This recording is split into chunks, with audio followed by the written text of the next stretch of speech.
All I'm going to do is touch the north pole of this magnet. Doesn't matter what pole you touch. Now, this bar of metal becomes a magnet. A magnet works its magic by extending its force invisibly beyond itself, creating what's known as a magnetic field. Now we can make that visible so you can see it with some iron powder.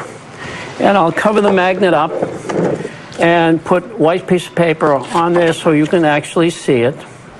And I'll sprinkle some iron powder. These are little tiny particles of iron that will trace out the magnetic field.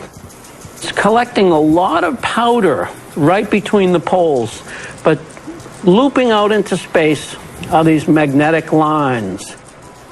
Returning to the South Pole, traveling through the magnet again, and exiting the North Pole in a circular looping fashion. To understand how a magnet is able to generate its field, we must look to the atoms from which they're made. If you look at the model of an atom, surrounding the nucleus in orbits are these electrons. These electrons are charged particles. That constitutes a magnetic field. So atoms can be atomic magnets. That's the reason something is magnetic, because of those atomic magnets. The paired electrons of many substances, however, spin in opposite directions, canceling out their respective magnetic fields. Magnetism results only when more of an atom's electrons are spinning in one direction than in the other, free to emit their magnetic fields. The atomic properties of magnets vary. There are so-called permanent magnets and temporary magnets, like the small bars on CD packages, which can lose their magnetism. To prevent one from triggering the security alarm after you buy a CD, the clerk uses an electromagnet to neutralize or degauss its magnetic field. And what exactly is an electromagnet? Like the name implies, it's any magnet that requires electricity in order to function. Kids have been making the simplest versions for decades. Just wrap some copper wire around a nail and attach the two ends of wire to a battery.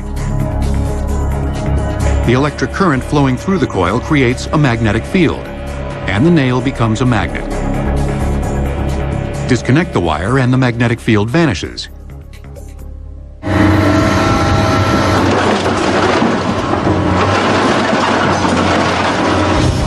Perhaps no one values an electromagnet more than the junk man.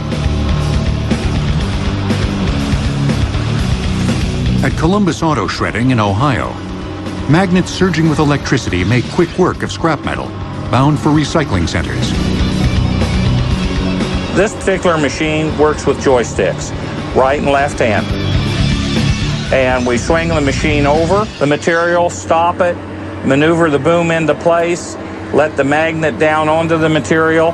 We activate with the right hand the magnet. We've got the material attached. We pull the boom back, pick it up. We swing it over the truck. Then we let it down into the bed, and then we use the left button to de-energize the magnet, let go of the scrap. This 6-foot-wide magnet, capable of hoisting more than 5,000 pounds, was crafted here at Ohio Magnetics, just outside Cleveland.